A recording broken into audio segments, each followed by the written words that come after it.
진영을 넘어 공감으로 박재홍의 한판 승부. 여러분 안녕하십니까. 한판 승부 박재홍입니다. 즐거운 한가위 잘 보내고 계시죠? 저희 한판 승부에서는 지난달에 각 분야 고수인 유튜버를 초대해서요 1000만 유튜버가 온다 특집을 진행한 바 있습니다. 여러분들 많이 기억하실 텐데 그 방송 이후에 다시 듣고 싶다, 그분들 또 불러주세요, 이런 요청이 쇄도했습니다. 그래서 다시 모시는 걸 기약하면서 그 방송을 다시 한번 큐레이션해서 보내드리는 특집 방송을 준비했습니다. 오늘 하루는요 뇌과학자 장동선 교수, 또 치매를 연구하는 박건우 고려대 안암병원 신경과학 교수님, 애국민수라는 별칭으로 유명한 광민수 한국이집트학 연구소 소장 세 분의 인터뷰를 차례로 들어보겠습니다. 네, 박재홍의 한판 승부 잠시 후에 시작하겠습니다. 대한민국의 65세 이상 노인 인구는 약 1000만 명이고 그 가운데 치매를 앓고 있는 환자 수가 2024년 올해 105만 명에 다다른다라는 통계가 있습니다. 그만큼 우리 주위에 노인분들 중에 10명 중 한 분꼴로 이 치매를 앓고 있다라고 볼 수가 있는데요. 이 치매는 그 환자뿐만 아니라 또 가족들에게도 굉장히 또 중요한 이슈이기 때문에 이 문제 또 어떻게 접근할지, 그리고 이 병을 또 우리가 어떻게 이해해야 할지 궁금증이 많습니다. 그래서 오늘 특별히 여러 의학 유튜브 채널은 물론 방송에 출연하셔서 100만 조회수 이상 기록하신 아주 인기 있는 특별한 분을 모셨습니다. 고려대학교 안암병원의 신경과의 박건우 교수를 모셨습니다. 교수님 어서 오십시오. 네, 안녕하세요. 두 분 인사 나누시죠. 안녕하세요. 어서 오십시오. 예, 내일 휴가 가신다고 하는데 제가 바쁘신 분을 저희가 모셨습니다. 예, 일단 치매에 관해서 아주 연구를 잘 하시는 우리 교수님이신데, 이제 치매를 지혜가 없어지는 질병이다 이렇게 표현을 하셨더군요.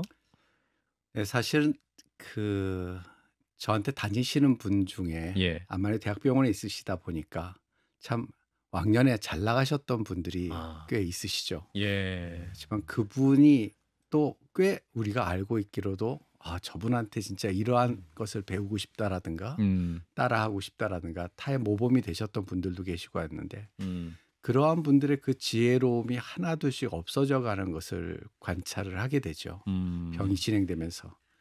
사실 나이 들어서 내세울 게 뭐가 있겠습니까? 사실 제가 보기엔 노인의 가장 큰 덕목이라고 하면 지혜롭다라는 이야기를 듣는 것이 제일 큰 덕목인데, 예. 안타깝게도 이제 그 노인의 가장 큰 덕목인 지혜로움이 하나둘씩 없어져가는 안타까운 병이라는 그러한 것을 좀 이야기하고 싶어서 지혜가 없어지는 병이라고 얘기했고, 사실 치매는 바보치 바보매입니다. 바보라는 거예요. 한자 의미로. 그러니까 사실은 예. 안타까움보다는 우리와 좀 달리 생각해야 되고 우리와 떨어져 있어야 되고 또는 무서워서 피해야 되는 그러한 병명의 그 모습을 갖고 있기 때문에 예. 조금은 좀 달리 표현하는 게 좋겠다 해서 제가 그렇게 표현했었습니다.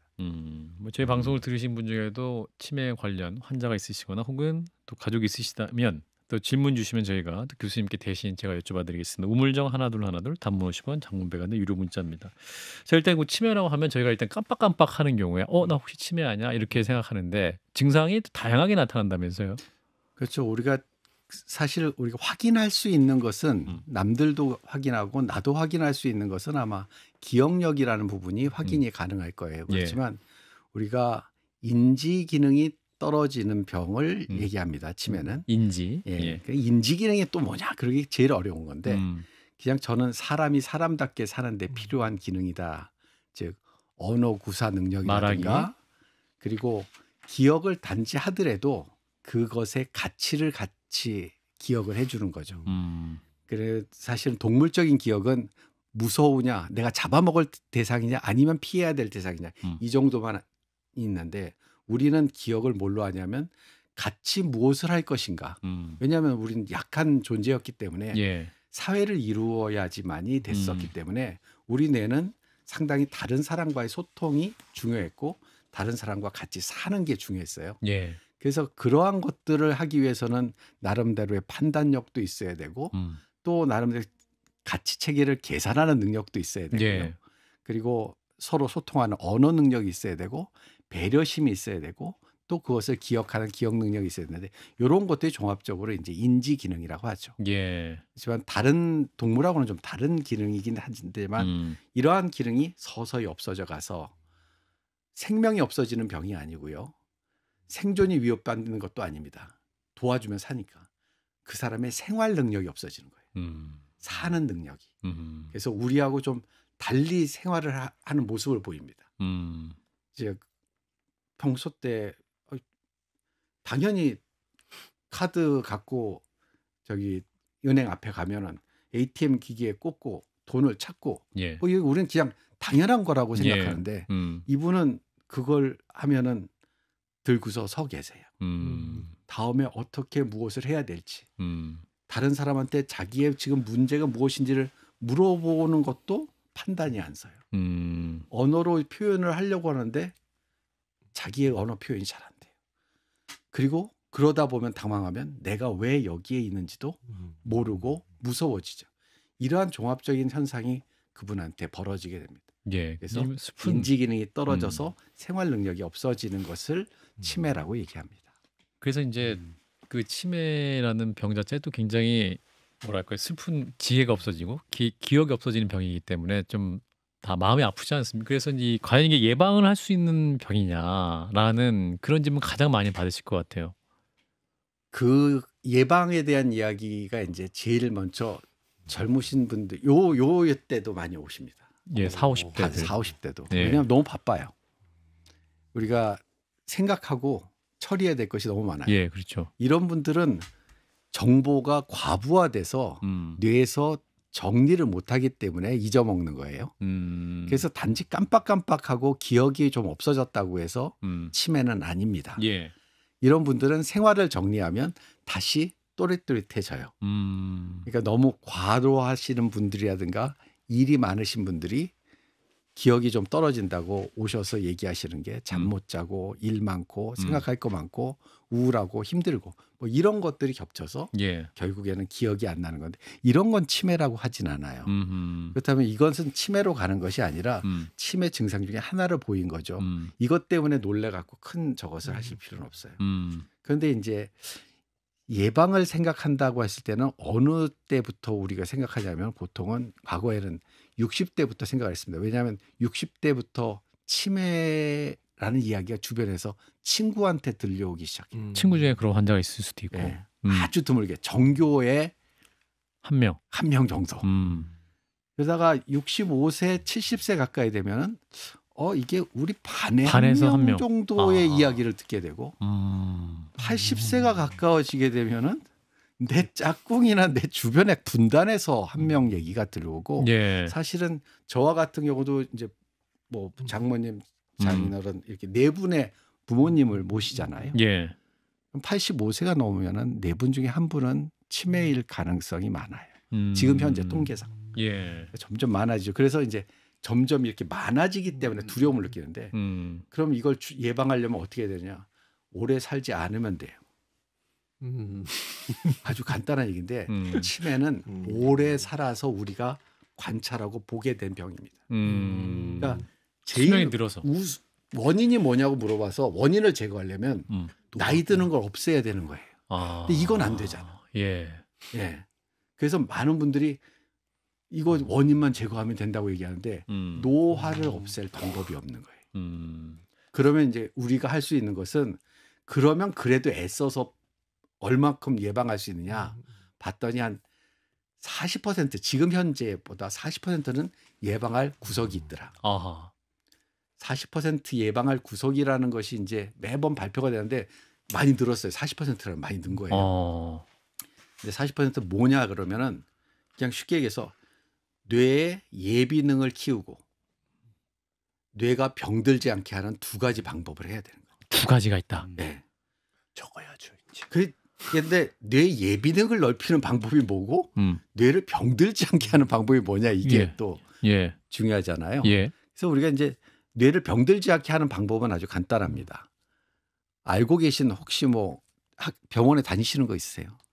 아직은 고혈압이나 비만이나 당뇨병이나 이런 것들이 운동. 다 뇌에 영향을 미칩니다. 과부하를 주게 되는군요. 그렇군요.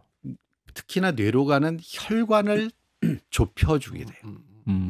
그러면 뇌는 엄청난 에너지를 써야 되는데 그 에너지원을 계속 넣어줘야 되는데 통로가 자꾸만 시원찮네. 그러면은 뇌의 효율이 떨어지게 되죠. 그리고 뇌세포도 빨리 힘들어서 노화가 진행이 될 수가 있습니다. 그래서 예. 일단 본인이 갖고 있는 성인병의 요소가 있는가를 철저하게 보셔야 됩니다. 아하. 그걸 철저하게 지키는 것이 첫 번째 하는 것이고 그런데 고혈압, 당뇨병, 고지혈증, 비만 이걸로 얘기되는 현대인의 생활습관병 또는 성인병이라고 하는 것에 가장 중요한 것이 뭐냐면 운동이에요. 운동. 이 운동만 열심히 하면 이 네 가지가 많이 줄어요. 결국 운동 잘하면 성인병도 없어지고. 그렇죠. 그러면 어떠한 치매로 가는 그 길목도 막을 수 길목도 있고. 막을 수 있죠. 특히나 운동 단독으로도 실제로 그 알츠하이머 병이라고 해서 지금 현재 치매를 일으키는 병 중에 한 70%를 차지하는 병이 있습니다. 예. 그 알츠하이머 병 환자한테서 운동을 시키고 안 시키고가 엄청나게 큰 차이가 났고 저도 사실은 약보다 더 운동을 더 강조를 하는 편입니다. 약보다 운동이 네. 낫다. 오호. 실제로 그 운동을 하게 되면 아까 얘기한 뇌를 망치게 하는 병을 잘 예방할 수 있죠. 그래서 뇌 혈류가 왕성하게 돌아가면 뇌에 에너지를 주는 것뿐만 아니라 노폐물을 빼내는 능력도 좋아져요. 예. 그러니까 많이 들어가면 많이 빠져나와야 되잖아요. 그렇죠. 네. 그래서 노폐물을 끌어올고 나옵니다. 뇌 혈류가 증가되면. 그래서 그 노폐물을 제거한다는 게 뭐냐면 노폐물이 자꾸만 쌓여서 치매가 되는 병이 생기거든요.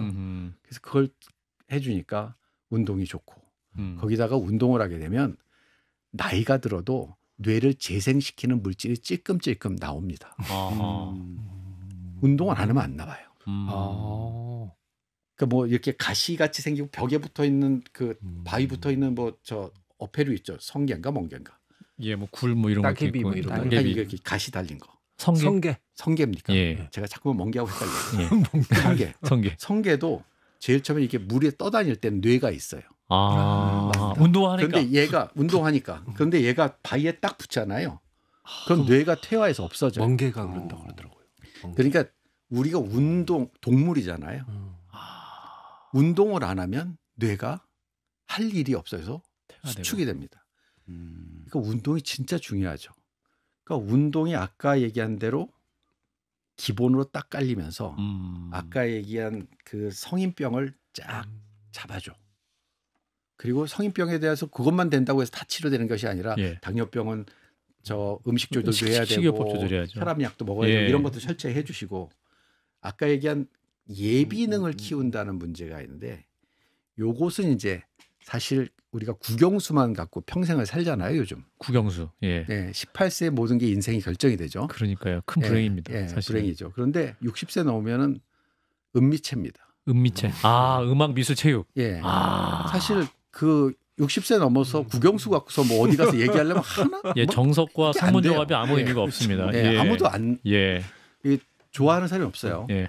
그래서 은미체가 좀 돼야 되는데 이 종합적인 능력. 사실은 AI가 나오면서 국영수는 이미 걔가 곧 가져갈 거예요. AI가. 그럼 우리가 더 우수할 수 있는 건 은미체거든요. 예. 그 창조적인 능력. 근데 이런 것들이 소위 교육받아야 됩니다. 아하. 뇌가 그렇게 밸런스 있게 성장하도록 우리가 좀 더 신경을 써야 돼요. 그러니까 아무런 것 안 배운 것보다는 배운 게 좋고 배웠다면 조화롭게 배운 게 좋은 거예요. 이 은미체가 되고 국영수가 같이 되면 소위 종합적으로 완성된 인격이 되기가 좀 더 편한 거죠. 뇌가 이렇게 딱 시스템을 갖추는 겁니다. 교수님 말씀 드리니까 뭐 설교 말씀 듣는 것 같아요. 마음에 감동이 밀려오는데 아까도 운동 말씀하셨잖아요. 그 운동을 어느 수준으로 우리가 해야지 어떤 치매 예방 효과가 있을까? 이를테면 뭐 골프 수준은 아니고 좀 땀을 흘릴수록 심장이 좀 박동이 느껴지는 운동? 어느 정도 운동을 해야 되는가? 많이들 이제 에어로빅 운동을 얘기하시는데 네. 에어로빅 운동은 연세 드신 분들한테 이제 걸으라고 하면 걷는 것은 5,000보나 6,000보만 걸으시면 됩니다. 하루에. 네. 그런데 근력이 떨어지면 큰일이에요. 근력이 중요하다. 그래서 근력을 키우셔야 됩니다. 어. 근력을 키우는 방법이 그렇게 어려운 게 아니라 어. 식탁 앞에서 의자에 앉아서 음. 앉았다 일어났다만 하루에 100번씩만 하더라도 스쿼트 같은 거. 그렇죠. 스쿼트인데 연세가 많으신 분들은 식탁 의자를 빼면 예. 뒤로 넘어져 버리세요. 그렇죠. 더 위험하죠. 그러니까 의자에 앉았다가 그냥 식탁 잡고 앉았다 일어났다 하는. 물론 이제 젊었을 때는 스쿼트를 하시는 것이 좋고. 근데 나이가 들수록 근육 운동을 철저히 해야 됩니다. 근육 자체에서도 뇌를 자극하는 물질이 또 나와요. 그럼 우리가 막 뛰기 막 유산소를 해야 된다고 하는데 그게 그렇죠. 아니라 오히려 막 뛰고 이래서 심장에 부담을 주는 나이 드신 분들은 특히나 예. 그런 분들은 그것이 좋은 게 아니라 지금 심장을 철저하게 키워야 되는 사람들은 어떻게 보면 3, 40대 이런 분들이 열심히 키우시고요. 예. 근데 나이가 들어서 암만 해도 모든 기능이 떨어지는데 젊은 사람하고 똑같이 그렇게 하시겠다 부담이 되고 또 마라톤 뛰시겠다 뭐 이렇게 뛰시면 이 무릎이 관절이 발목이 성하지 않습니다. 그래서 그분들한테 적절한 운동을 쉬지 않고 하는 것이 제일 중요합니다. 제일 중요한 것은 쉬지 않고 나한테 맞는 에어로빅 즉 움직이는 유산소 운동과 또 근력 운동을 같이 해주시는 것이 중요합니다. 그렇군요. 야, 그 운동을 하되 연령에 맞는 특히 연세 있으신 분들은 오히려 근력 운동을 추천을 하시고 젊은 분들은 유산소와 근력 같이 병행하셔라 균형 있게. 그럼 그 약수터에서 우리 할머니 할아버지들이 하시는 운동이 그게 제일 좋네요. 예, 사실은 뭐 그렇게 하시는 분들이 상당히 건강하십니다. 건강하시더라고요. 그렇게 하시고 뭐 요즘 뭐 그 동네 산에 가면 그렇죠. 배드민턴 치시고 뭐 탁구 치시고 하시는 분들 많은데 그런 운동 활동을 나이 들어서 열심히 하시는 것이 중요하다는 거죠. 우리 PD가 조심스럽게 수영은 어떤가요? 라고 수영 좋습니다. 물어봤습니다. 수영 좋습니다. 수영도 에어로빅과 근력 운동을 동시에 할 수 있는 거라서 원래 수영을 잘 하셨던 분들은 수영을 유지하시는 것이 좋고 특히나 관절이 안 좋으신 분들은 거기서 아쿠아로빅 같은 것을 하시면 훨씬 더 운동 효과가 좋으니까 좋은 운동으로 많이 추천됩니다. 제일 궁금한 거 식단 얘기입니다. 우리 교수님께서 이제 치매 예방을 위한 식단 혹은 환자를 위한 식단도 갖고 계시다고 하시는데 뭐 어떻게 먹어야 될까요? 그 제가 갖고 있는 식단은 즐겁게 먹자는 것뿐이 없습니다. 아 그런가요? 굉장히 마음 편해지네요. 많이 먹으면 안 되죠. 많이 먹으면 안 되죠. 예, 그게 문제예요. 많이 먹으면 적당하게 먹느냐가 어떻게 되느냐. 많이 먹으면 안 되죠. 즐겁게 술을 먹는 건 어떻습니까? 이제 드디어 이제 증거이 들어오기 시작하는데 동물 실험을 해봤더니 소식을 한 쥐와 과식을 한 쥐만 보면은 누가 더 장수하겠어요? 소식을 한 쥐가 더 장수합니다. 실제로 또 뇌 노폐물도 적게 낍니다. 즉 우리가 쓸 좀 많은 잉여 에너지가 많으면 그것이 이제 또 문제가 된다는 거죠. 사실 지금 인류는 과거에는 부족한 에너지 수준을 항시 배고픈 동에 살다가 사실 잉여 에너지를 갖게 된 것은 대한민국인 경우에는 뭐 50년, 60년, 70년 정도 안 됐기 때문에 이렇게 체질이 확 변하고 이러게 그러니까 그런 것으로 인해서 소위 안 좋은 쪽으로 변화가 될 가능성이 있습니다. 그래서 소식이 좋고요. 그런데 나이 들어서 소식을 또 너무 철저히 하시면 안 돼요. 젊었을 때는 소식을 해서 체중을 유지하시고 나이 들어서는 약간 통통해지는 듯한 느낌을 갖게 하는 것이 좋습니다. 그러니까 원래 체중을 유지하라는 얘기예요. 괜히 그 많이 드셔서 다이어트 한다고 이렇게 힘. 그리고 술은 많이들 이제 술에 대해서 술이 알코올성 치매 뭐 이렇게 얘기하는데 저는 알코올 자체가 치매를 일으킨다고 보지는 않습니다. 그런데 알코올만 계속 먹으면은 보통 안주를 안 먹죠. 안주를 안 먹고 술만 드시는 분들 계세요. 이런 분들은 몸에 비타민이 부족해집니다. 그러면 간에서 막 비타민 이게 술을 먹으면 술을 소화시키기 위해서 간에서 열심히 일하잖아요. 일하다 보면 비타민이 필요해요. 그 비타민은 어디서 꼬냐면 뇌에서 꼬아요. 그럼 어떻게 되냐? 뇌가 녹아요. 그래서 치매에 걸립니다. 잘 드세요. 술만 먹어요. 그럼 드신다면 비타민에 섞어서 이렇게 술을 먹으면 적정 용량을 드시고 그리고 두 번째는 술로 인해서 이제 실수나 이런 것들로 인해서 사회적인 고립이나 아니면 머리를 다치거나 하는 것들이 다 치매 위험 요인이 됩니다. 그래서 지금까지 나온 모든 데이터를 다 모아놓고 술이 이로우냐 해로우냐를 보면 이롭다는 측과 해롭다는 측이 딱 중간에 서요. 그 반반이나 됩니까? 반반이에요. 이야. 양이 그런데 문제겠죠. 요는 술도. 뭐냐면은 얼마나 어떤 환경에서 먹냐가 제일 중요하더라고요. 좋은 사람과 적당한 양으로 드시는 것이 좋은데 소위 적당한 양이라는 것이 우리나라 사람과 외국의 연구가 달라요. 우리나라 사람은 적당한 것이 한 병이나 두 병인데 근데 외국인 분들은 한 잔이나 두 잔이라는 것이 문제죠. 김웅 의원님이 방송 시작한 이후로 가장 편안한 얼굴이 되셨습니다. 예. 역시 과학자들은 훌륭해요. 예. 치매 예방을 위해서 운동을 한다는 건 뭐 정서적 요인도 있겠지만 성인병을 예방하고 뇌혈관을 개선시켜서 네, 사실 혈류를 뇌세포를 개선. 건강하게 예. 만드신다는 말씀이잖아요. 네. 예를 들어 그러는 건 어떻습니까? 과거부터 뭐 어르신들 화투 치면 그렇죠. 화투 치면 뭐 치매 예방이야. 네. 그리고 저도 사실 밤에 뭐 숫자 퍼즐 같은 거 좋아하는데 제 아내가 당신은 치매 안 걸릴 것 같아. 숫자 퍼즐을 워낙 좋아해서 이건 상관이 없는 건가요? 있죠. 그냥 있습니까? 아까 이제 뇌 소위 예비능을 키운다는 얘기는 아까 너무 우리가 이제 국영수에 꽂혀 있지만 예. 다 국영수를 잘하는 건 아니잖아요. 그러니까요. 그래서 예. 계속 은미참하셨던 분들도 있습니다. 예. 그리고 실제로 그 국영수라는 것이 우리가 지식을 받아들이는 체계를 만들어내는데 가장 중요한 모습이기 때문에 예. 은비차는 어떻게 보면 직관력이나 정서적인 능력을 점하는 것이고요. 예. 그런데 우리가 나이가 들면 암만 해도 기억력이나 이런 것들이 정보를 정리하기 위해서 좀 기억력 부분을 좀 기능을 떨어뜨리고 통합 능력이라는 것을 키워갑니다. 그래서 통합 능력을 아직 이렇게 미끈하게 가야 되는데 안타깝게도 병이 끼어들면서 이제 기억력만 더 떨어지면서 통합 능력은 발휘되지 않는 분들이 계시죠. 어떻게든지 그것을 좀 늦추려면 어떻게 해야 될까요? 다시 은미체 플러스 국영수를 집어넣어야 되는데 아까 얘기한 대로 숫자라든가 이런 것들을 자꾸만 머릿속으로 생각하고 하는 것들이 도움이 된다. 하나 두 개가 끊어지더라도 다른 쪽으로 회로를 만들어 놓으니까 우회로를 계속 만들어 놓는 거예요.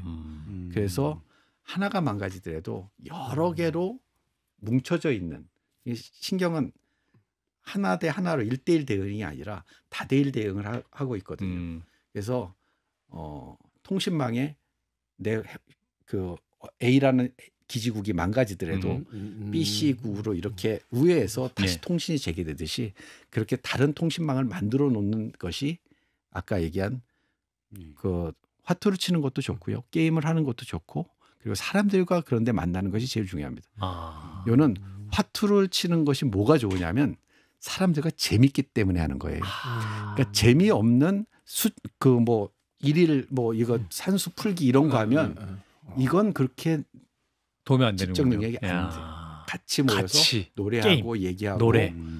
화투 치고 뭐 이런 거 다 좋습니다. 재밌게 살아야 되는군요. 마지막 여기 청취자 질문이 한 2분 남았어요, 교수님. 298017님 요 질문은 꼭 좀 드리고 싶은데 아마 이제 가정에 치매 어머니를 7년째 모시고 있는 가정이래요. 근데 이제 같은 질문도 20번씩 하시는 경우도 있고 요양사도 계시지만 본인이 너무 지치신다. 보호자들은 이 시기를 어떻게 같이 보내면 좋을지 지나가야 할지. 상당히 힘든 그러니까 어느 상태든지 가족들은 힘이 든 건 사실입니다. 네. 왜냐하면 첫 번에는 너무 당혹스러워요. 그렇죠. 이분의 생활이 예전과 너무 달라졌으니까. 그래서 초반에 많이 싸웁니다. 왜냐하면 내가 막 가르쳐 주려고 그러고 내가 당신 이랬잖아. 이렇게 해야 되잖아. 어머니 이러셔야 되잖아요. 왜 똑같은 얘기 또 반복하세요. 막 이러는데 네. 그때는 병에 대해서 좀 지식을 갖고 계셔야 돼요. 똑같은 이야기를 하는 이유는 이분이 지금 현재 방금 전에 했던 이야기에 기억이 안 들어와 있어요. 머리, 뇌. 뇌에 안 들어와 있어요. 입력이 안 된 거예요. 입력이 안 된 거니까 당연히 출력은 몰라야면 입력이 안 됐다고 나오는 거예요. 그래서 또 똑같은 얘기를 또 물어보고 또 물어보고 또 물어봅니다. 그러면 초기에는 이렇게 최근 기억이 없어진 것을 어떻게 보충하느냐? 최근 기억을 보충하면서 이야기를 해야 돼요. 그래서 어제 누가 어떻게 왔었잖아요. 그래서 어떤 일이 있었는데 그런데 거기에 대해서 어떻게 생각하시냐고 물어보면 답이 나오는데 어제 누가 왔었잖아. 누구? 누가 왔었잖아요. 아니 안 왔었는데. 그럼 그 다음에 뭔가 물어봤으니까 아까 누가 왔다고 그랬지? 이렇게 되거든요. 그래서 그것을 가족들이 병에 대한 지식을 아는 것이 중요하고 두 번째는 이제 의심 단계에 10초 남았습니다. 예. 그래서 그럴 때 이제 하는 것이 첫 번째로는 지식을 갖고 두 번째로는 조금은 객관화시킬 필요가 있는 부분들이 있습니다. 그러니까 너무 주관적으로 감정이 붙어지면 케어하기가 쉽지 않습니다. 네, 우리 교수님 너무 좋은 말씀인데 한 번 더 모셔야 될 것 같아요. 어떻게 하면 좋지? 시간 가는 줄을 몰랐어요. 예, 시간 가는 말씀 너무 잘하시는데 일단 오늘 말씀 여기까지 네. 듣도록 하겠습니다. 고려대학교 안암병원 신경과의 박건우 교수였습니다. 교수님 너무 감사합니다. 아유, 감사합니다. 화제 유튜버들, 최고의 유튜버들을 모시고 재미있는 이야기를 하고 있는데요. 자, 오늘은 뇌과학 분야에서 가장 활발하게 지식 채널 그리고 또 각종 예능에서 활발한 활동을 하고 계시고 장동선의 궁금한 뇌라는 유튜브 채널을 운영을 아주 성공적으로 하고 계십니다. 그리고 내일은 또 아주 유명 예능 프로그램 출연 예정이시라고 제가 대기하시에 들었는데 자, 우리 장동선 박사를 모셨습니다. 어서 오십시오. 네, 반갑습니다. 뇌과학자 장동선입니다. 예, 우리 박사님 세바시에 또 많이 출연해 주셨고 네, 예. 세바시 영상은 거의 매년 찍고 있는 것 같고요. 예. 한국에 와서 가장 먼저 대중과 만났던 곳이 또 세바시를 통해서 만났던 곳이라 또 특별합니다. 네. 그래요. 또 우리 뇌과학 이야기를 굉장히 쉽고 또 재밌게 말씀해 주셔서 우리 대중 너무 사랑하는 과학자를 모셨어요. 독일에서 공부를 하셨어요, 그죠? 네, 독일 하이델베르크에서 태어나서 사실은 1.5세라고 할 수 있는데 20년 넘게 독일에서 살았고요. 어린 시절 독일에서 보냈고 또 독일에서 학사, 석사, 박사까지 했습니다. 이야, 네. 그렇군요. 오히려 독일어가 편하시겠네요. 독일어, 영어, 한국어 다 이렇게 같이 3개국어로 잠꼬대 한다고 그러고요. 이야. 근데 독일에서 공부했던 시간은 독일 막스 플랑크 뇌공학 연구소, 바이오 사이버네틱스 연구소에서 그 석사, 박사 과정을 했습니다. 그 세계적인 연구소잖아요. 와, 뭐 세계적인 연구소 많죠. 우리나라 카이스트, 서울대도 다 세계적인 연구소입니다. 네. 예, 겸손하게 말씀해 주셨고 우리 박사님께서 장동선의 그 궁금한 뇌라는 유튜브 채널도 운영하신 지 얼마나 되셨어요? 이제 9월 1일이면 4년 됩니다. 꽤 오래됐죠. 만 4년? 만 4년. 네. 지금 3년 11개월 정도 됐습니다. 이야, 그렇구나. 본인 채널은 어떻게 나만의 운영 철학이랄까 어떤 게 있어요? 어떻게 운영해요? 이게 유튜브를 한번 시작해 보면 처음에 이거를 굉장히 쉽고 만만하게 생각하고 시작하다가 그러니까 점점 겸손해집니다. 왜냐하면 처음에 그러니까 이 채널을 시작하기 훨씬 전에 이게 전문 방송국 아나운서, 그다음에 뉴스 데스크 하는 이제 AD, 그리고 방송국 PD, MBC PD님이었습니다. 이렇게 막 정말 쟁쟁한 분들하고 야, 우리가 뭐 방송을 알지. 그리고 되겠다. 이거 이제 된다. 이거 된다 하고서는 모여가지고 했는데 구독자 1,000명도 못 넘었어요. 진짜. 네, 그래서 초기에 이게 아무리 방송을 해보고 강연을 해보고 내가 콘텐츠가 있다고 유튜브가 바로 사람들의 인기를 끄는 게 아니라 이제 젊은 친구들 20대 정말 유튜브에 목숨 건 친구들이 있어요. 자나깨나 어떻게 편집하고 어떤 것들이 사람들이 재밌어 할까만 고민하는 친구들, 젊은 친구들한테 반 이상 다 맡기고 너희들은 어떤 걸 듣고 싶니? 내가 뇌 이야기를 할 때 어떤 이야기를 하면 좋을까라고 해서 그야말로 팀처럼 내가 다 아니까 가르칠게 이거 다 버리고 네네 이거 다 버리고 이 친구들이 하자는 대로 했더니 됐어요. 컸어요. 그래서 지금도 저희 채널 운영하고 있는 거는 EO라고 하는 유튜브 채널 했던 이제 원래 창업 스타트업 쪽을 다루던 채널에서 제 채널을 운영해주고 계세요. 근데 이제 또 PD님들이 다 극티입니다. 극티. 네, 그래서 딱 하다가 이렇게 사고 위주. 네, 이거 사고 위주. 그래서 사람들은 이거 사람들 재밌어하지 않을까 이러면 아니요, 박사님만 재밌고 사람들은 재미있어 안 할 겁니다. 이렇게 대놓고 얘기를 하는 거예요. 그래서 얼마 전에 김경일 교수님이 저희 채널에 다녀갔다가 심리학자. 여기 PD들하고 여기 장 박사가 진짜 커뮤니케이션 재밌대요. 왜냐하면 서로가 그냥 그야말로 앞에서 이거는 재미없어요. 이거 박사님 이거 말이 너무 길어요. 네, 잘라요. 근데 이때 듣고 따라야 잘 되는 것 같아요. 우리 박사님이 F예요? 필링이에요? 저도 T입니다. T끼리만 잘 맞는 거 아니에요? 네네, 그러면? 맞아요. 그래서 저도 그냥 막 지르고 거기서 또 막 자르고 또 거기서 제안을 하는데 근데 이거는 과학적으로 조금 내가 다루긴 그렇다라고 저도 자르고 그래서 서로가 타협을 봐서 좋은 아이템을 고르는데 이제 이 팀 만난 이후부터 잘 되고 있습니다. 그렇군요. 네. 앞으로 더 잘 되시기를 바라보겠습니다. 자, 이제 오늘 우리 박사님 모시고 이제 할 얘기는 이제 뇌과학적인 측면에서 이제 사람들에 대한 얘기인데 왜 사람들은 잘 나가기 시작하면 변할까?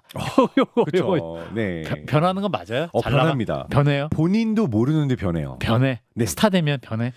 그런 사람들이 꽤 많아요. 특히 저는 뭘 봤냐면 네. 이제 유튜버로서 한 100만이 넘어가잖아요. 네. 위험해집니다.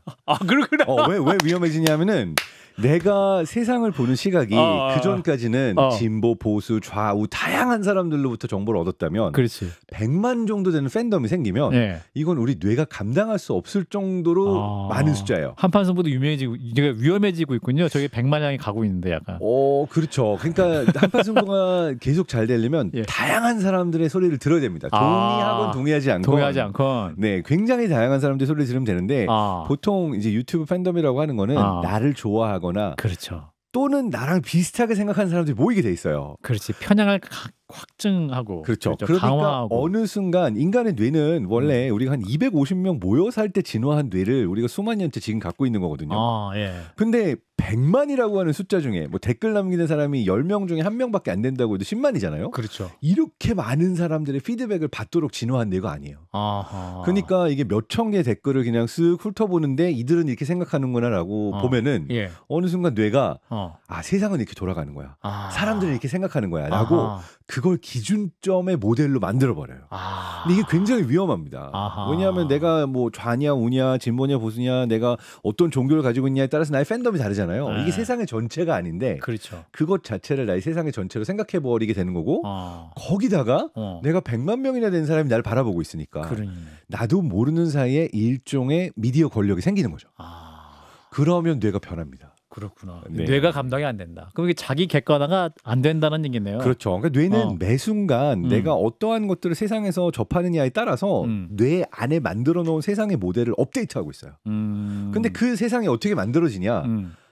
내가 만나고 나에게 새로운 이야기를 해주는 사람들의 목소리, 사람들의 피드백으로 내 뇌가 세상을 만들어가는 거거든요. 그렇죠. 그러니까 다양한 사람을 만나고 세상의 다양한 것들을 경험해야 내가 밸런스 있게 세상의 모델을 내 안에 만드는데 모두가 날 우러러봐. 모두가 나에게 이거 좀 해주세요. 너무 멋집니다. 와 똑똑합니다. 이 얘기만 듣고 있으면 정말로 자기가 뭐 됐다고 생각할 수가 있고 그리고 또 굉장히 많은 비슷하게 생각하는 사람들의 이 팬덤을 경험하게 되면은 그냥 세상 전체가 대략 이렇게 가야 한다라고 하는 믿음이 생겨나는 거예요. 그렇군요. 그러면 나를 기분 나쁘게 하는 사람을 곁에 둬야겠네요. 중요합니다. 차단하면 안 되겠네. 댓글에 이상한 댓글. 네. 그리고 사실은 나를 기분 나쁘게 할 수 있지만 그 사람을 아끼면서 서로가 한배탄 그러한 관계가 좋습니다. 그래요. 그러니까 예를 들어서 내가 정말 정치인이다. 내 비서실장이나 내 비서가 나한테 바른 말을 해줄 수 있는. 왜냐하면 우리가 둘 다 잘 돼야 되는 거잖아요. 그러니까. 이럴 때일수록 나에게 바른 말을 해줄 수 있고 이걸 들을 수 있는 리더가 좋은 리더인 거죠. 근데 리더가 되고 왕이 되면 전하 그거 드시면 안 됩니다. 그러면 저 사람을 매우 쳐라 하고 없애버릴 것 같은데. 보통 그렇게 많이 가죠. 왜냐하면은 나는 공정하고 난 모든 걸 알고 있다고 생각하는데 동의하지 않으면 왜 이놈만 이럴까라고 생각하게 되잖아요. 근데 이거는 별로 좋지 않고 제가 좋은 리더의 대표로 꼽고 싶은 건 누구나 인정하겠지만 누굽니까? 세종대왕입니다. 근데 세종대왕이 조선왕조실록에 따르면 어떤 말씀을 어록에서 가장 살아있는 동안 가장 자주 했던 말씀이 뭐냐? 이건 역사쌤 최태성 쌤 오피셜입니다. 역사는 최태성. 네네. 이분이 안 왔어요. 근데 우리 모시려고 그랬는데. 그런가요? 네, 우리 장 박사님 찬스로 한번 모시면 좋겠는데. 네, 그래서 최태성 쌤이 이런 얘기를 하더라고요. 조선왕조실록에 실려 있는 세종대왕께서 가장 자주 썼던 말이 뭐냐면 그래 경의 의견은 어떠한가? 그러니까 그 똑똑하신 분이 정말 뛰어난 분이 왼쪽 오른쪽 주변의 지편전의 수많은 학자들 중에 다 의견 하나 들으면서 경의 의견은 어떠한가 이걸 항상 먼저 말씀하셨다고 하죠. 경의 의견은 어떠한가. 근데 듣기만 하고 또 안 따르면 어떡해요? 결국 그 여러 사람의 샘플을 듣게 되면은 그걸 취합해서 좋은 결과를 만들어내는 게 사실 좋은 리더라고 볼 수가 있겠죠. 그렇군요. 사실 이게 이제 뭐 100만 유튜버 얘기했습니다만 사실은 권력을 가지고도 뭔가 힘이 생기면 본인이 또 변할 수도 있는 거 아니에요, 사실. 일인자가 되거나. 변합니다. 뇌는 내가 어떤 세상을 보고 누구를 만나느냐에 따라서 매 순간 변하고 있는데 사실 권력이라는 거를 과학적으로 연구하려면 일단 정의부터 해야 됩니다. 권력의 정의, 데피니션. 해주세요.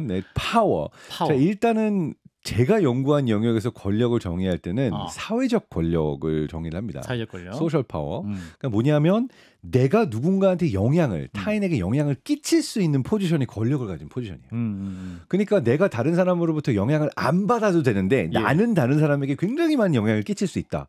사회적 권력을 가진 거죠. 예. 그렇다면 이 사회적 권력을 타인에게 영향을 끼칠 수 있지만 나는 영향을 별로 받지 않아도 되는 그 권력은 어떻게 만들어지는가, 어떠한 것들이 있어야 이러한 권력의 포지션으로 가는가라고 하면은 이게 뭐 여러 연구가 있지만 제가 좋아하는 한 논문에서 정의하는 거에 따르면 네 가지를 꼽아요. 네 가지. 네. 일단 첫 번째는 우리가 다 알고 있는 거예요. 지위, 서열, 계급 뭐 이런 것처럼 그냥 타고나면서부터 또는 내가 어떤 피라미드의 꼭대기에 있어서 내가 그냥 그 권력이라는 포지션을 부여받았다라고 하는 게 우리가 가장 일반적으로 이야기하는 태어나니까 회장님 아들이야. 네, 그런 거죠. 이제 예. 지위, 뭐 왕자야. 서열, 네, 네. 이러한 것을 우리가 일반적으로 얘기하는데 요것도 분명히 그런 영향을 만들어내죠. 그러니까 요 첫 번째는 우리가 당연하게 생각하는 건데 나머지 세 가지는 그렇게 당연하지 않은데 생각해 보면 요즘 세상에서는 이 첫 번째보다 더 큰 권력을 주는 것들이 있어요. 예, 뭔가요 두 번째가? 일단 두 번째는 인포메이션입니다. 정보. 그러니까 내가 꼭대기에 피라미드 꼭대기에 있어도 예. 세상의 소리를 다 듣고 있지 않아. 아는 게 별로 없고 나에게까지 이야기가 들려오는 게 별로 없다. 그럼 실질적인 권력이 아닌 거죠. 그래서 우리가 그 영화 서울의 봄 참 가슴 아픈 영화지만 예. 그 서울의 봄만 봐도 그 정보사에서 모든 정보가 도청하고 있어요. 모든 정보가 나에게 오는 생각을 알고 포지션이 있어요. 예. 실질적 권력자잖아요. 그러니까 물론 계급장만 보면 그분보다 그 영화의 캐릭터보다 더 윗사람들이 있었죠. 실질적인 권력은 누가 가지고 있는가? 내가 가장 많은 정보를 가지고 있는 사람. 뿐만 아니라 그 포지션이 또 뭘 갖고 있었는가? 보면은 소셜 캐피털, 사회적 자본을 갖고 있었죠. 무슨 얘기냐면 친구가 많아요. 또 영향력 있는 나를 도와줄 수 있는 인플루언서 포지션에 있는 인플루언서들이 많은 거죠. 그래서 요 사회적 자본과 정보 이 두 가지가 현대 사회에서는 그리고 점점 더 큰 영향력을 가지게 되는 그러니까 권력을 정의하는 그 두 번째와 세 번째라고 할 수 있습니다. 예. 첫 번째가 지위 서열, 두 번째가 정보. 세 번째가 사회적 자본, 그리고 네 번째가 되게 흥미로운데 예. 네 번째가 바로 내가 얼마나 많은 얼터너티브, 대안을 가지고 있는가요. 그러니까 다르게 말하면 이 네 번째는 뭘로 만들어낼 수 있냐면 머리가 좋고 아는 게 많으면 권력이 좀 더 생깁니다. 머리가 좋아야 돼요? 그러니까 그 어떤 사람들은 타고난 머리가 좋아서 잔머리가 좋아서 공부 많이 안 해도 이 상황에선 이렇게 해야 되고 저 상황에선 저렇게 해야 되고 임기응변 능력이 굉장히 빨라서 딴 사람은 생각지도 못한 어떤 대안들, 선택지를 많이 만들어내잖아요. 네. 근데 그게 권력이에요. 그러니까 누군가는 딱 주어진 판에서 내가 어떡하지? 주어진 것밖에 못하는데 네. 누군가는 똑같은 판을 바꿔도 수를 봐요.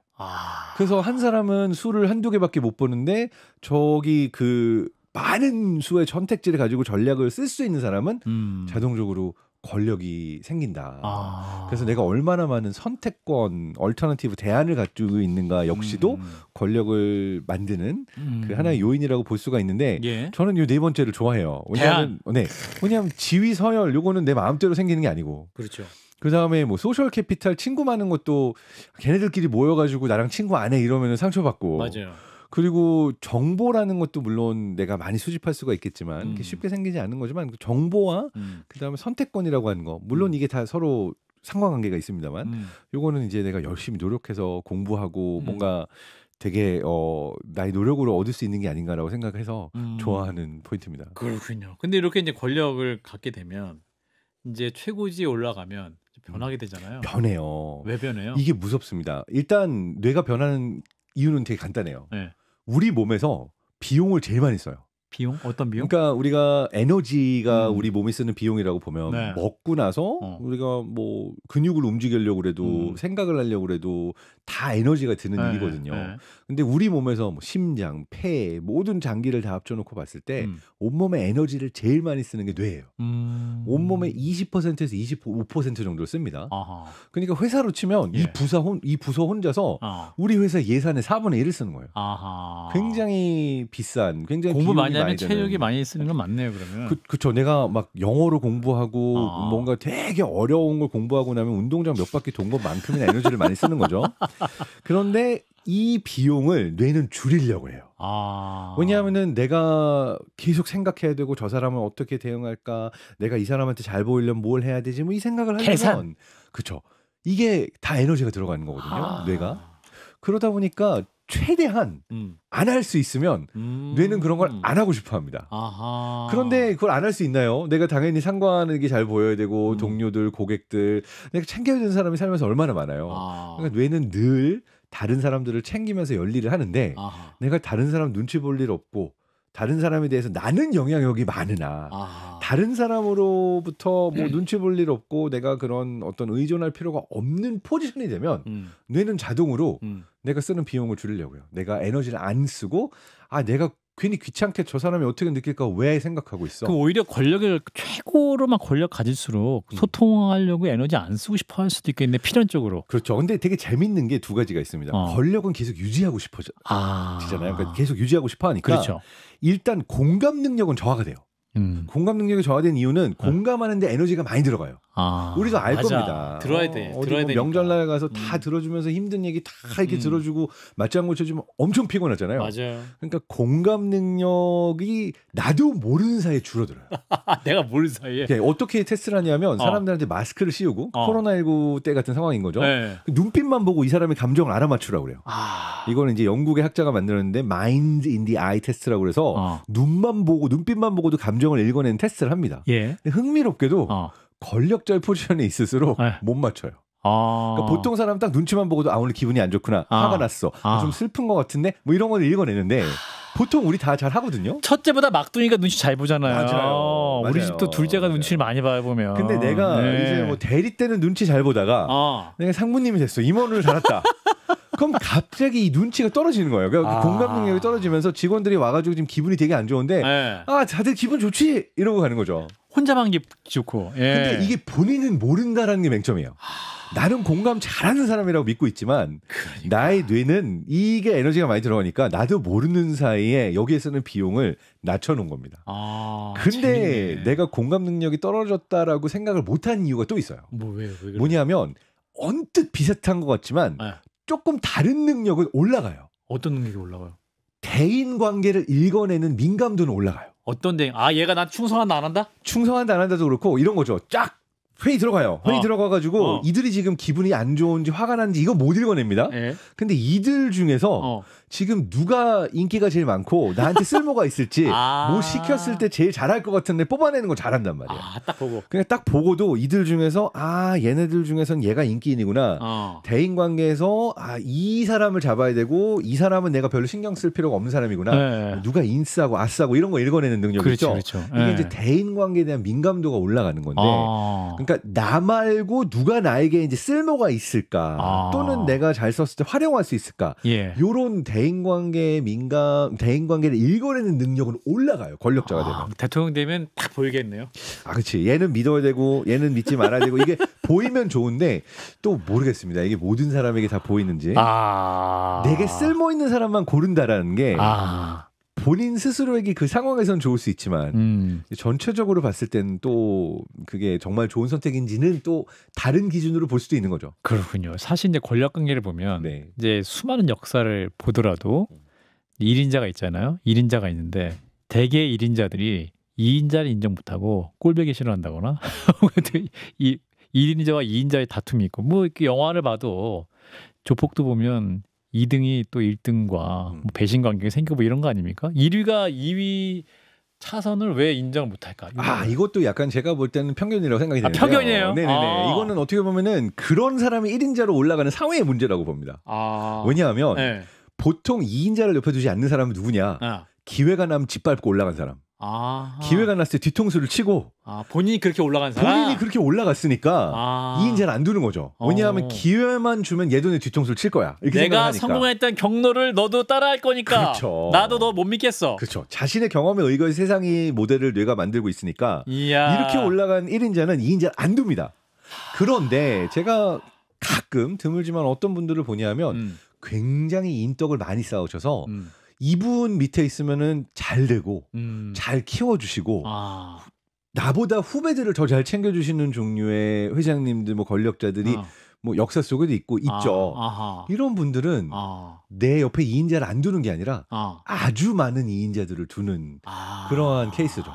누구에게 주더라도 내가 후임들을 잘 키우는 그래서 이런 분들이 이제 덕이 있는 분인데 그렇군요. 왜 잘 안 보이냐? 왜 안 보이냐? 이거는 사회 시스템의 문제라고 보이는 거예요. 어떻게 바꿀 거예요, 사회 시스템? 그러니까 예를 들어서 이런 거예요. 사이코패스 연구를 했었던 그룹들이 있는데 예. 흥미롭게도 예. 사회적으로 성공한 CEO나 권력자 이들 중에 예. 사이코패스가 나올 확률이 예. 그냥 일반 사람들 사이에서 사이코패스를 내가 우연히 만날 확률보다 뭐 작게는 2~3배에서 많게는 15배까지 더 높은 거예요.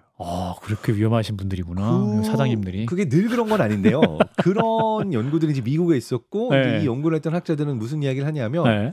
사이코패스의 성향을 가진 사람이 높은 포지션으로 올라갈 수 있게 되어 있는 사회가 썩은 거다.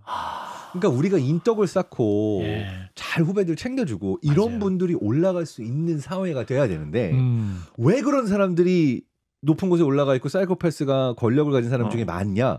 우리 사회 구조가 그런 사람들이 성공할 수 있는 사회 구조로 만들어져 있다라는 거죠. 그렇구나. 그러니까 그거를 우리가 바꿔야 된다라고 또 학자들은 얘기를 합니다. 그렇군요. 외민이 하면서 막 끌어내리고 내가 올라간 사람들이 1등이 되는 그런 세상이 되지 말아야 된다. 똑같이 그냥 자기 욕심인 거지. 올라가고 나면 나도 이인자 안 두고 똑같이 할 거면은 사실은 그거는 큰 차이가 없는 거죠.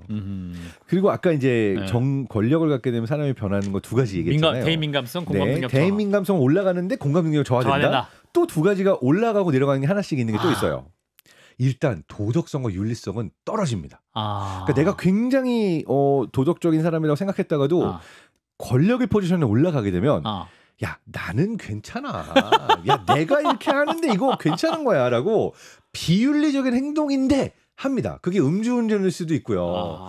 무슨 분식회계일 수도 있고 어떤 누가 봐도 이거 안 되는 건데 탈세 뭐 많죠. 근데 이거에 대해서 나는 괜찮아라고 생각하는 경향성이 권력자의 포지션에 올라갈수록 높아져요. 절대 권력은 절대 부패한다.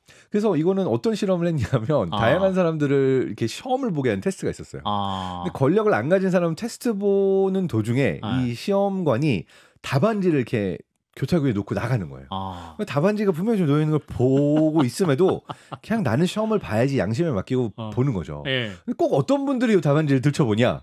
한 2등, 3등, 전교 2등, 3등? 그렇죠. 높은 곳에 있는. 그러니까 말하자면 내가 권력이 있다고 생각하는 분은 그냥 아주 뻔뻔하게 가서 쓱 이걸 보는 거예요. 비윤리적인 행동이죠. 비도덕적인 행동.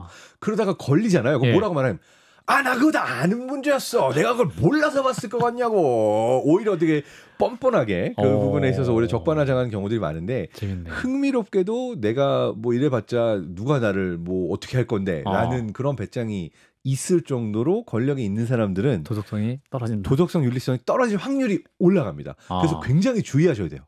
왜냐하면 내가 권력이 없을 때는 그런 행동을 감히 상상도 못하다가 내가 권력이 생기면 비도덕적인 비윤리적인 행동을 하는 것에 대한 역치가 내려가요. 그렇구나.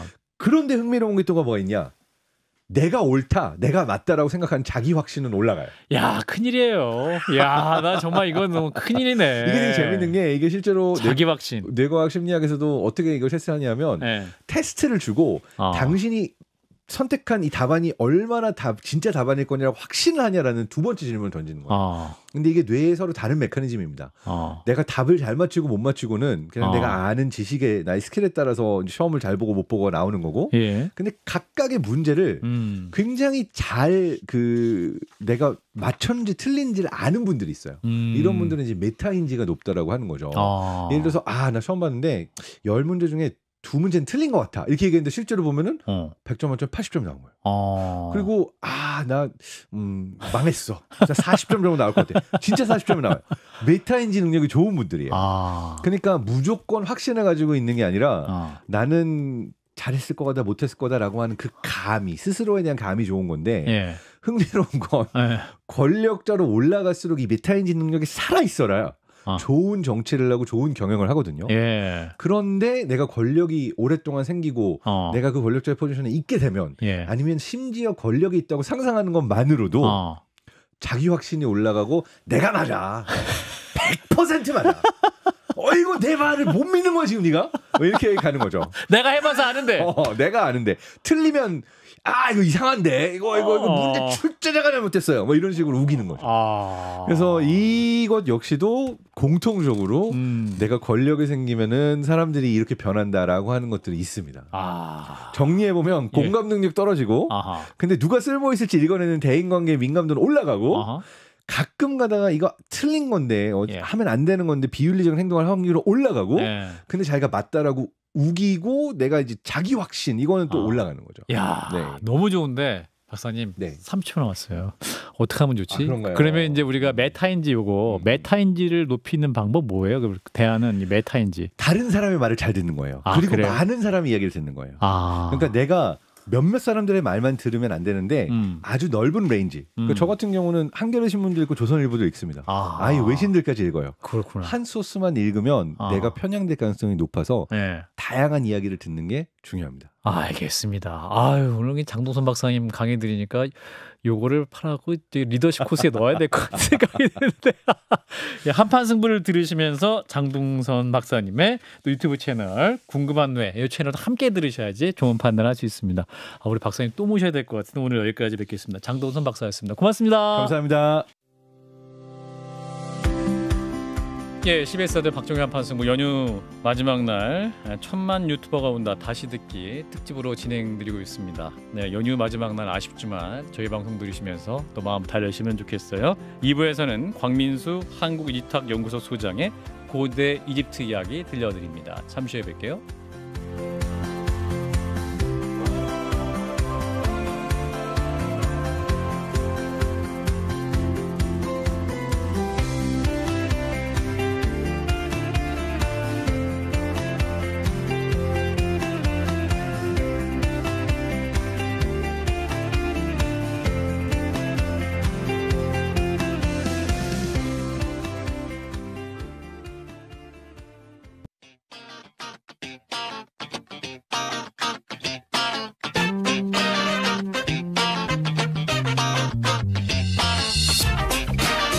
예, CBS 라디오 박정희 한판승부 2부 문을 열었습니다. 자, 이번 주 한판승부 2부에서는요 합쳐서 1000만 유튜버 특집을 진행하고 있습니다. 월요일부터 낚시, 뇌과학, 영화, 치매 이르기까지 정말 다양한 분야 전문가들을 만나서 정말 한판승부 최고의 콘텐츠들이 만들어지고 있는데, 자, 오늘은 본인 채널을 운영하는 유튜버는 아니시지만 방송이나 유튜브에 출연하셨다면 수백만 조회수를 기록하는 분이어서 저희가 특별히 모셨습니다.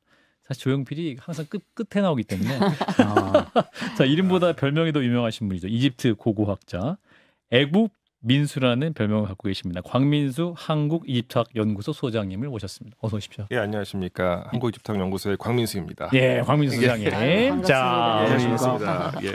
아유, 그 애국 민수라는 별명은 팬들이 지어주신 거라면서요?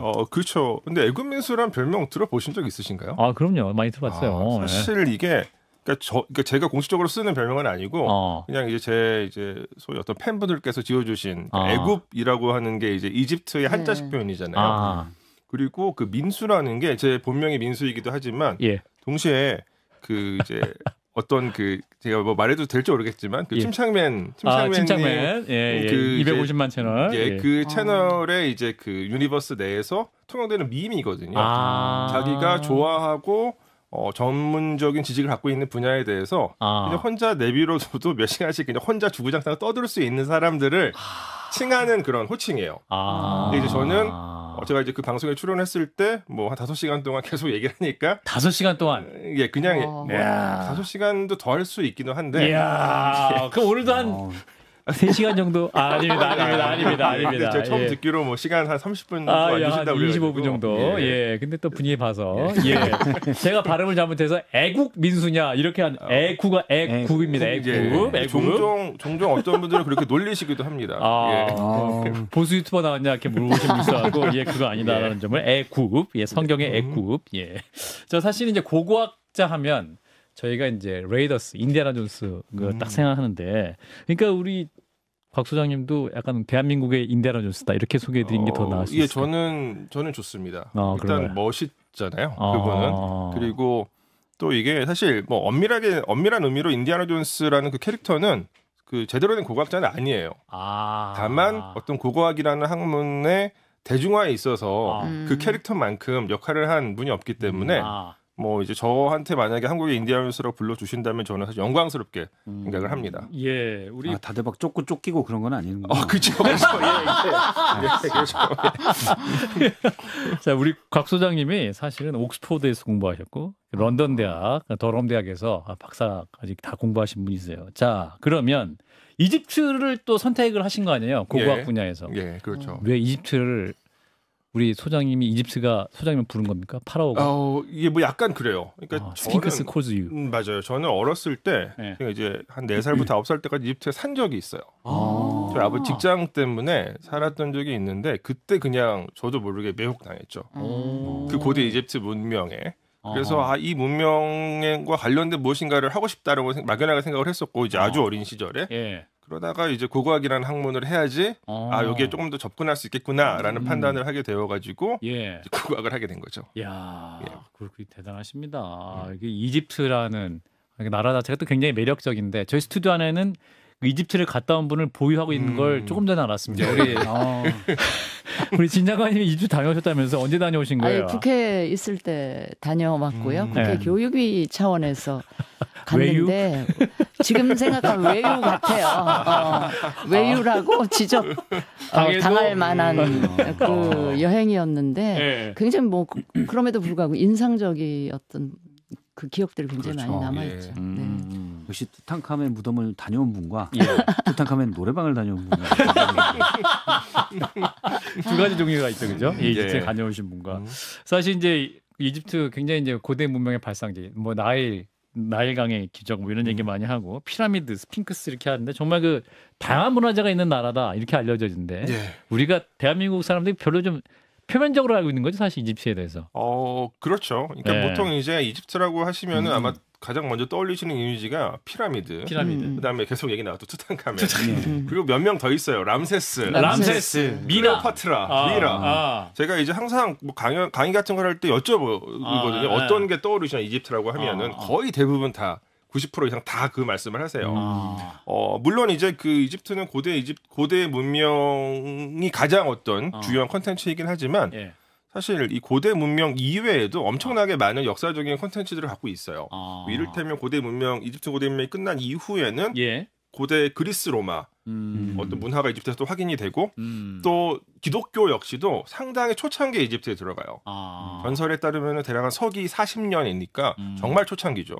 그래서 기독교 문화가 엄청 번성을 하고 그리고 그 과정에서 이제 비잔틴 그리고 이제 이슬람이 7세기 중반에 이집트에 들어가서 이슬람과 아랍 문화가 또 이집트에서 꽃피우게 되고 그리고 오스만 튀르키예 그러니까 터키 문화가 또 이집트에 들어가게 되고 그리고 이제 그 제국주의 시대가 되면은 영국이랑 프랑스가 들어가게 되고 제국주의 시대가 끝나고 냉전 시대가 되면 미국이랑 소련이 동시에 들어가요. 그러니까 이제 이집트는 과거에 현대 이집트죠. 일종의 제3세계의 리더격 국가였기 때문에 냉전 시대에도 이렇게 동서진영 가운데서 약간 줄타기를 하던 국가였거든요. 그래서 지금은 이제 더 이상 보이지 않는데 한 15년 전 정도만 하더라도 이집트에 가시면 그 소련자 자동차가 그 미국 그 프랜차이즈 그 레스토랑을 배경으로 달리고 그런 모습들을 보실 수가 있었어요. 그러니까 뭐 일종의 어떤 그 이제 평화가 이집트에도 구현되어 있는 그런 모습들을 확인하실 수가 있었습니다. 그렇군요.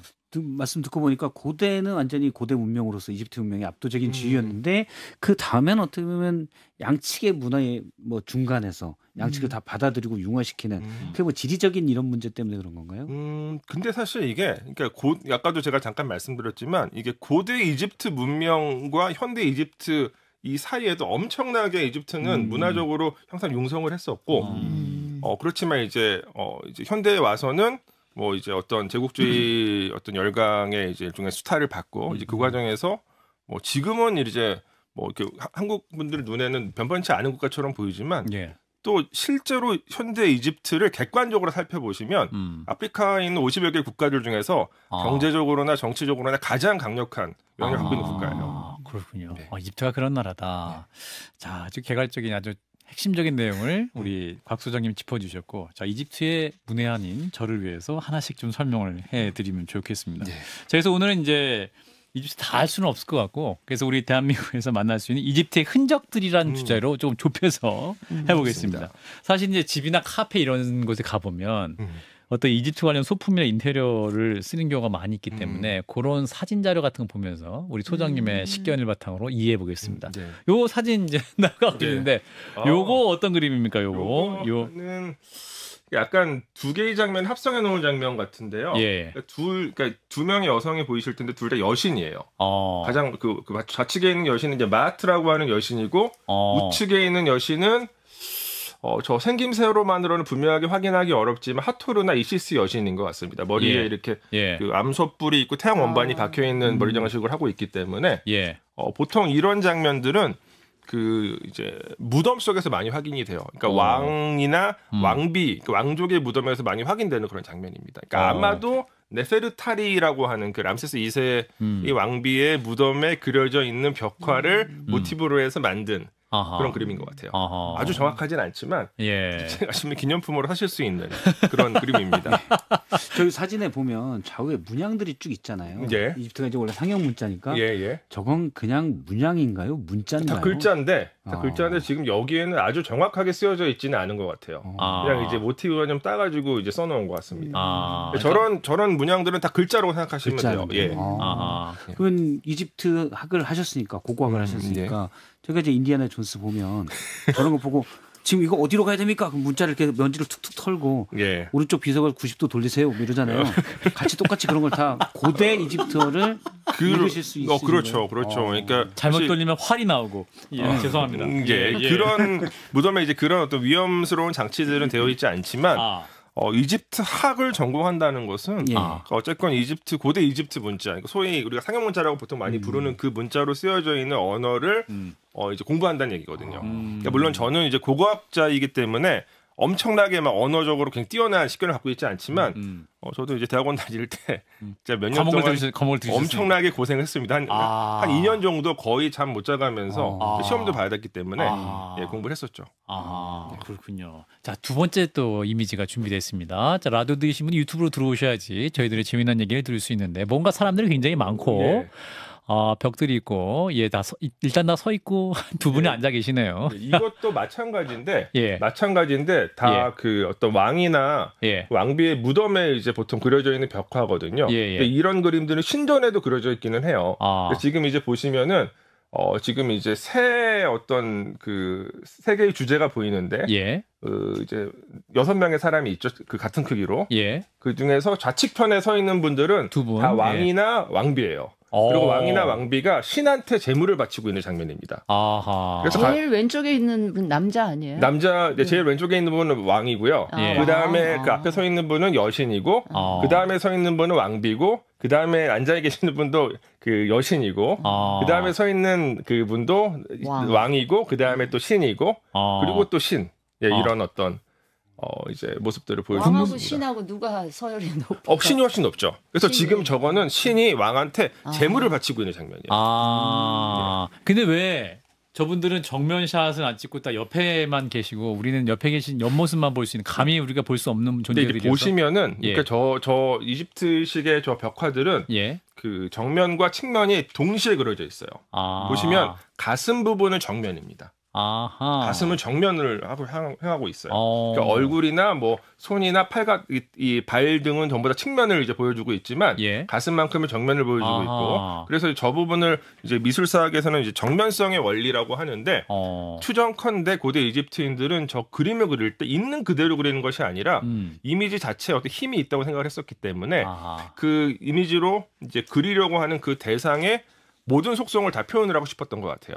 그래서 이제 입체적으로 나름 입체적으로 그리는 거죠. 그러니까 정면과 측면을 모두 다 동시에 한 곳에다가 투영시켜서 그린 것으로 생각이 됩니다. 그러니까 주로 왕은 남자고 신은 여신. 아니 그렇지는 않아요. 남신도 있고 그렇지 않답니다, 장관님. 근데 서열은 우연히 그 앞서 사진들에는 여신들이 많이 등장한 그렇죠. 건가요? 그렇죠. 그렇군요. 자, 그리고 다음 사진은 우리 곽 소장님이 다른 방송에서 소개해 주신 조형물 사진인데 여기 이제 서울에 있는 노래방 앞에 있는 조형물인데 맞습니다. 이게 투모 노래방이에요. 투탕모 노래방. 근데 이 파라오 마스크가 그렇게 고증이 잘 됐다라고 우리 소장님께서 평가를 해주셨어요. 마이크 가까이 대고 말씀해 주시면. 실제 예. 실제 그 황금 마스크와 거의 비슷하게 묘사를 해놨고요. 뭐 예. 이를테면은 저 이마를 보시면은 예. 이마에 두 개의 동물이 이제요 그 표현되어 있어요. 예. 그러니까 우리들이 보는 쪽에서 좌측편에 있는 그 동물은 그 이제 대머리 수리. 새죠, 새 머리고 우측편에 있는 동물은 코브라예요. 둘 다 여신입니다. 네크베트와 와제트라고 하는 여신이고 예. 이거 황금 마스크에 그대로 표현되어 있어요. 그리고 이제 지금 이제 저기서 투탕카멘이 쓰고 있는 그 두건은 이제 그 왕들만 쓰는 두건인데 예. 보시면 이렇게 그 여러 가지 준보석으로 원래 원본에서는 이렇게 그 상감을 해가지고 표현을 해놨거든요. 예. 그러니까 뭐 라피슬라줄리나 뭐 청금석이죠. 그다음에 예. 홍옥수, 터키석 같은 준보석을 사용하는데 여기서도 그대로 다 표현을 해놨어요. 그래서 저는 한국에서 확인할 수 있는 고대 이집트를 테마로 해서 만들어진 조형물들 가운데 가장 뛰어난 조형물이다라고 보통 얘기를 많이 합니다. 근데 노래방에 네, 옥스퍼드에서 연구하신 곽 소장님이 인증한 이집트 투탕카멘 마스크 중 가장 잘. 예. 네. 그래서 저희가 이제 저희 제작진이 이 노래방 사장님을 또 긴급 취재를 또 했지 않겠습니까? 그래서 이 마스크를 어디서 구했냐, 어떻게 구했냐 했더니 당시 동업자분이 어디서 구해 왔었다. 약 20년 전에 구해 왔었다. 다만 이집트 관련 분은 아니고 난 잘 모른다. 이렇게 그 동업자와 예. 지금 연락이 끊긴 상태다. 예. 이렇게 연락이 됐습니다. 그래서 별로 취재는 깊지는 않지만 저도 사실은 그러니까 이 일단 사실을 물었다. 예. 제가 직접 가서 취재한 건 아니지만 지인분들이 항상 이제 가셔가지고 여쭤보시고 저한테 전해주신 분들이 되게 많아요. 그러니까 아마 여기 사장님께서 약간 귀찮으실 수도 있어요. 하도 많은 사람들이 와서 물어보니까. 왜 자꾸 물어봐. 그냥 이따만 그냥 한 건데 자꾸 물어보는 거 모르겠네.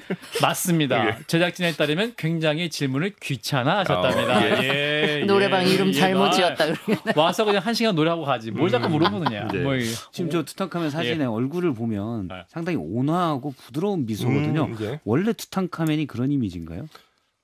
사실 투탕카멘은 이미지가 잘 없어요. 그러니까 원래의 투탕카멘은 왜냐하면 투탕카멘은 역사적으로 크게 어떤 업적을 남긴 파라오가 아니기 때문에 일찍 죽어. 그렇죠. 예. 예. 19살이. 그러니까 한 10살 이전의 왕위에 올라서 20살 이전에 세상을 떠났거든요. 그리고 이 시기가 어떤 권력이 이렇게 전환되는 그런 시기였었기 때문에 사실 약간의 꼭두각시 같은 느낌의 왕이었고 다른 귀족들, 기득권층에 의해서 약간 좌지우지되던 그런 파라오였기 때문에 이렇게 특별하게 남긴 업적은 없습니다. 이미지를 찾기 되게 어려운데 서구에서는 그러니까 이분이 이제 아주 어린 나이에 돌아가셨기 때문에 보통 이제 소년 왕이라는 이름을 붙여가지고 별명을 붙여가지고 그래서 약간 더 친근하게 이렇게 묘사하는 경우들이 많이 있죠. 앞서 이제 노래방 간판이 부드럽게 보이는 건 그러면 역사적 고증과 상관없이 즐거운 시간을 보내고 가라는 업주의 간절한 소망이. 실제로 저 이제 그 간판이 모티브가 됐었던 실제 투탕카멘의 황금 마스크도 되게 온화하게 표현이 돼요. 그래요?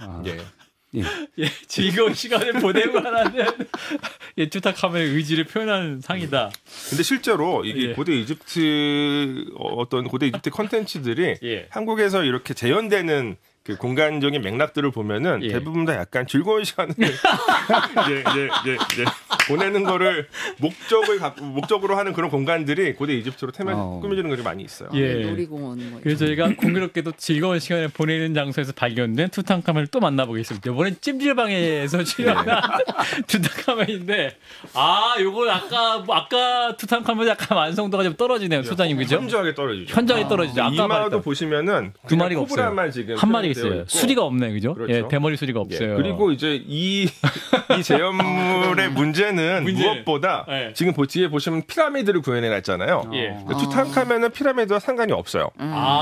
투탕카멘의 무덤은 피라미드가 아닙니다. 그러니까 굉장히 중요한 포인트네. 그러니까 피라미드는 일반적으로 이집트 역사 속에서 고왕국이라고 불리는 시대의 무덤으로 왕묘 형식으로 사용된 무덤이고 투탕카멘은 그로부터 약 한 1200년 정도 후의 인물이에요.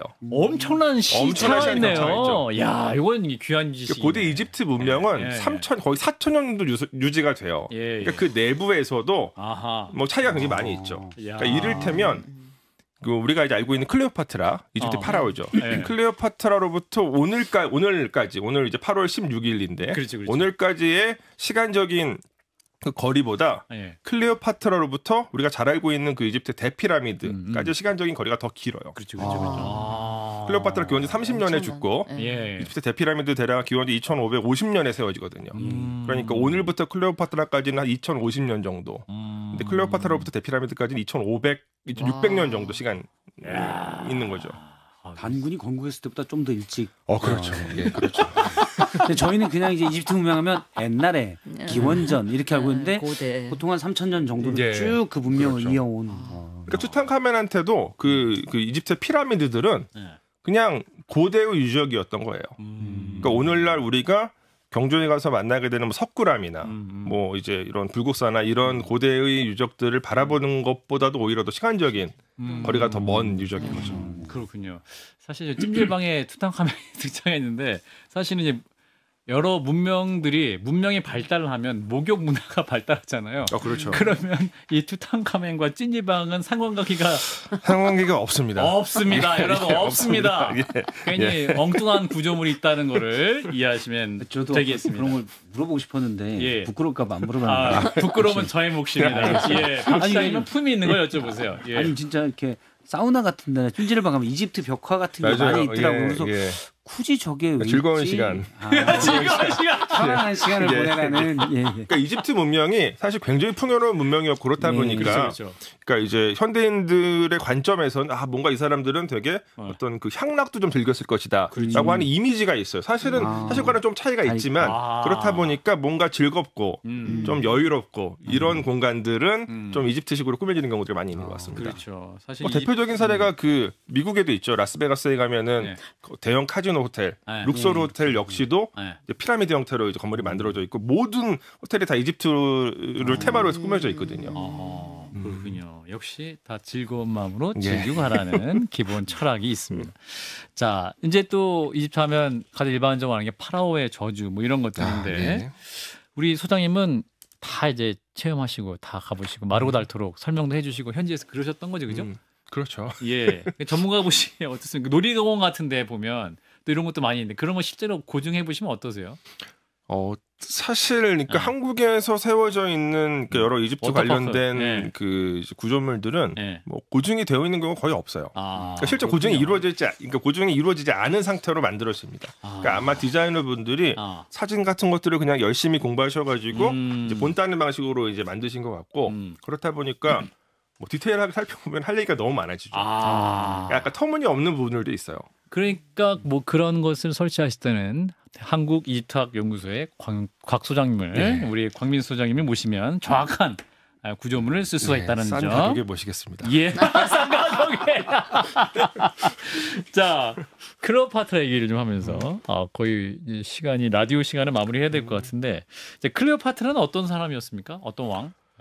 클레오파트라는 그 문화적으로 굉장히 복잡한 어떤 정체성을 갖고 있었던 인물로 여겨지는데 일단 이분은 그러니까 이분이 속해져 있는 그 왕조 프톨레마이오스 왕조라고 하는 왕조는 정통 이집트 토착 왕조는 아니에요. 그러니까 알렉산드로스 그러니까 마케도니아 출신이죠. 그리스 출신의 그 알렉산드로스가 이집트를 정복한 이후에 세워진 그리스 계통의 왕조의 마지막 파라오인데 그렇다 보니까 기본적으로는 그리스인이라고도 할 수가 있고요. 그렇지만 이 왕조가 세워진 지 약 300년 후에 그 파라오가 된 인물이다 보니까 그 사이사이에 많이 이집트화가 되었을 것이고 동시에 이 클레오파트라는 이제 그 이집트 문화에 대해서도 굉장히 조예가 깊었다고 전해지거든요. 그렇기 때문에 이분은 그리스 계통이지만 뭐 그 엄정한 의미로도 이집트의 어떤 파라오였다라고도 말씀드릴 수 있는 그런 분입니다. 공부도 굉장히 많이 그렇죠. 하고 뭐 독서량도 맞습니다. 엄청 많고 막. 어유 장관님이 클레오파트라의 연구를 또 많이 하셨고 이집트 가서 클레오파트라에 대한 연구를 국회 차원으로 진행하셨던 겁니까 당시? 아니 그게 아니고 저는 지금 자꾸 우리 노래방 막 찜질방 이것만 나오고 뭐 풍경이 너무 좀 즐거운 시간 뭐 이랬는데 예. 제가 이집트에 가서 굉장히 인상 깊게 봤던 데는 알렉산드리아 도서관이었어요. 도서관. 그 시대에. 알렉산드리아 도서관 얘기 좀 해주세요. 예. 사실 근데 알렉산드리아 그러니까 그 고대의 알렉산드리아 도서관은 없어요 지금. 정확히 어디 있는지도 몰라요. 나중에, 근데 아마 지금 가서 이집트 가서 보신 거는 그 고대의 알렉산드리아 도서관을 기념하기 위해서 지은 2000년에 짓거든요. 2000년에 지은 고대 알렉산드리아 도서관 기념 도서관인데 거기에 가시면은 이제 여러 전시들이 되어 있죠. 그렇지만 이제 기록에 따르면 그 알렉산드리아의 도서관은 뭐 그 당시 지중해 세계에서 가장 권위 있는 학술 기관이었고 가장 높은 수준의 어떤 자료를 확보한 아카이브였었다 이렇게도 말씀드릴 수가 있어요. 그래서 이 당시에 그러니까 기원전 한 3세기부터 기원 전후까지는 알렉산드리아가 이 지중해와 근동 전체에서 문화적 지적으로 가장 권위 있는 도시였었다 이렇게 말씀을 드리고 싶습니다. 거기 벽면에 한글 예 맞아요. 하나도 이렇게 새겨져 있더라고요. 그러니까 지금 말씀하신 그 기념도서관에 가시면 벽면에 전 세계에서 확보할 수 있는 굉장히 많은 숫자의 문자들로 여러 가지 단어들을 표현을 했는데 한글로도 몇 개의 단어가 쓰여져 있어요. 그렇군요. 소장님 라디오는 1분 남았고요. 혹시 유튜브 연장방송 한 5분 10분 정도 해도 될까요? 예, 아직 우리 박성태 실장님이 고급 질문을 안 했기 때문에 유튜브로도 이어지는군요. 알겠습니다. 박 실장님의 이미지 관리 위해서 제가 고급 질문, 노래방 찜질방 말고 다른 질문을 할 수 있는. 저 아까 다 한 거예요. 광민수 소장님께서 이집트학 연구소 소장으로서 이게 이집트 그 뭐랄까 여기는 꼭 가봐야 된다. 한 장소만 꼽으면 뭐가 있을까요? 그 라디오 듣는 청취를 위해 사실 너무너무 많은데 제가 제일 좋아하는 유적지는 다슈르라고 하는 유적지입니다. 다슈르는 피라미드가 있는 유적지이고 굴절 피라미드와 붉은 피라미드를 보실 수 있는 곳인데 여기는 피라미드의 어떤 변천 과정을 또 살펴볼 수 있는 유적지이고 동시에 적극적으로 관광지화가 되어 있지 않은 지역이다 보니까 그 피라미드가 고대의 어떤 지형적 맥락 속에서 존재했었는지를 감각적으로 경험하실 수 있는 유적이다 보니까 가기가 좀 어렵긴 해요. 하지만 저는 다슈르를 항상 추천드립니다. 다슈르를 꼭 가라. 다슈르. 예. 이집트를 제대로 보려면 며칠 가야 됩니까? 한 달 정도 가시면 한 달 정도. 근데 이제 사실 현실적으로 쉽지 않으니까 저는 최소한 10일은 가셔야 된다고 생각을 합니다. 최소한 10일. 일주일을 가시면은 그냥 생각해야 되는 게 좀 많이 있고요. 10일을 아주 빡빡하게 가시면 어느 정도 10일. 예. 써머리는 하실 수 있다. 이렇게 말씀드리겠습니다. 자, 한판 승부. 자, 일단 라디오는 여기까지. 애국민수 광민수 한국 이집트학 연구소 소장이었습니다. 고맙습니다. 예, CBS 라디오 박정희 한판 승부. 네, 자 우리 광민수 이집트학 연구소 소장님과 함께 유튜브 연장 방송하겠습니다. 재밌는 이집트 이야기, 파로 이야기, 못다한 질문들 유튜브에서 더 하도록 하겠습니다. 라디오 분들은 지금 박정희 한판 승부 유튜브로 와주시면 우리 곽 소장님을 계속 만날 수 있습니다. 일단 라디오는 여기서 인사드리겠습니다. 여러분 고맙습니다. 한판 승부. 예, 자 유튜브로 돌아왔습니다. 자 유튜브, 자 좀 더 자유롭게, 자 품격 있게, 이제 연장 방송은 좀 이렇게 고급스러운 질문으로. 거꾸로여야 될 것 같은데. 이미 라디오에서 찜질방 얘기로 다 끝을 하기 때문에. 자, 박 실장님부터 한번 질문에 첫 번째 공세해 주시기 바라겠습니다. 고급스러운 질문으로. 예. 근데 사실 아무거나 질문하셔도 상관없어요. 왜냐하면 제가 받는 질문이 다 거기여서 뭐든지 아무거나 하셔도 상관없습니다. 자, 근데 그 이집트도 왕조잖아요. 파라오. 그러니까 이집트에 대해서 말씀을 하실 때는 시간적인 범주를 딱 어느 정도 정한 다음에 말씀하셔야 돼요. 그러니까 너무나 이게 역사 길다 보니까. 그렇군요. 사실은 이제 뭐 궁중 음식 이런 얘기 많이 하는데 파라오가 먹었던 뭐 재밌는 음식 같은 거 뭐가 있을까? 그들만의 음식, 이집트만의 음식. 그러니까 이집트만의 음식이라고 하기는 그렇지만, 그러니까 이제 이게 술 좀 관련해서 말씀을 드리면. 일단 고대 이집트인들은 맥주를 주식으로 먹었어요. 맥주가 주식이었어요? 빵과 맥주가 주식이에요. 그러니까 일종의 이게 한국식으로 말씀을 드리면 빵과 맥주라고 하면은 한국식으로 하면 뭐 밥과 국, 밥과 김치 이런 느낌의 그냥 필수적인 음식이었거든요. 그래서 어떤 일도 있었냐면 그 노동자들이 휴가를 내요. 휴가 내는 그러니까 이런 어떤 출근 명부 같은 것들이 확인되는데 그 내용을 살펴보면은 오늘 저희 집에서 맥주를 담가야 돼서 이런 것들이 그 이제 그 휴가 사유로 사용될 수 있었어요. 휴가 사유에 대한 유적도 있구나. 네, 그러니까 이게 재밌네. 한국으로 치면은 일종의 오늘 저희 집에서 김장을 해서 뭐 이런 느낌의. 그래서 집에서 다 맥주를 담가가지고 이제 맥주를 이제 주식으로 주요한 탄수화물 공급원이죠. 사실 빵과 맥주는 같은 같은 음식이에요. 그러니까 불로 이제 구우면 빵이 되고 물을 넣어가지고 발효시키면 맥주가 되고. 아니 그럼 그분들은 매일 취해 있는 상태인가? 근데 이제 고대의 맥주는 그 고대의 맥주는 도수가 되게 낮아요. 그러니까 지금 한 2, 3도 정도 상당히 낮기 때문에 뭐 그렇게 아주 많이 취하시지는 않았을 것 같고.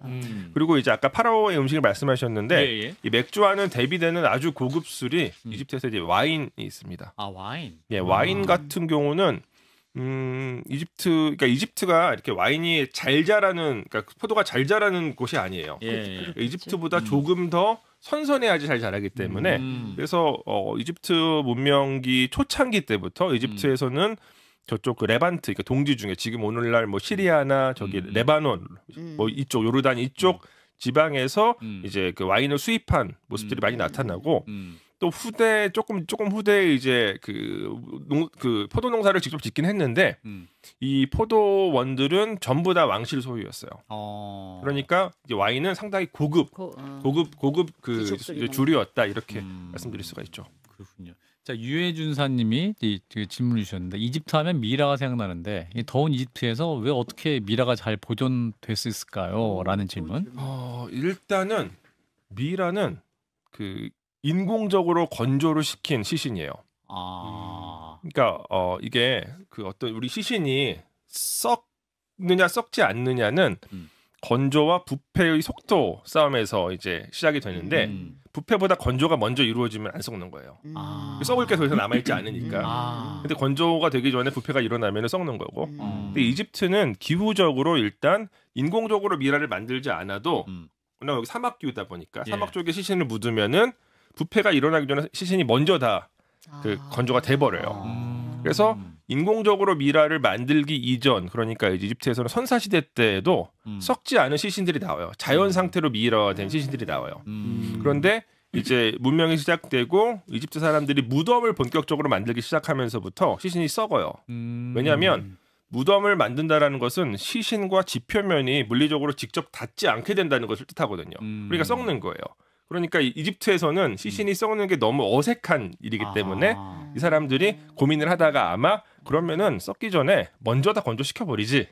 이래가지고 매장을 하기 전에 이제 의례적으로 먼저 건조를 시켜서 이제 그 시신을 그 특수 처리를 한 것이 이제 미라다 이렇게 말씀드릴 수가 있겠습니다. 그래서 미라 자체도 잘 썩지 않아요. 그런데 또 말씀드린 것처럼 이집트는 워낙 기후가 건조하다 보니까 또 그 인공 처리된 미라도 더 잘 보존이 될 수 있었죠. 근데 그 어렸을 때 보면 막 그 월간 잡지 만화책 같은 거 보면 이제 뭐 미라의 저주 해갖고 실제로 이제 그 공포 영화의 픽션이 사실 실제로 그 잘못 발굴했던 사람 막 진짜 죽기도 했고 사고도 났었다. 그래서 막 뭐 믿거나 말거나 뭐 이런 얘기가 있었잖아요. 실제로 그게 역사적 사실 맞나요, 소장님? 이게 이제 투탕카멘 무덤 발굴한 사람들이 다 죽었다라는 그 이야기가 있어요. 원래 투탕카멘 무덤을 발굴한 사람들은 다 죽었어요. 수명이 다 돼서. 그렇죠.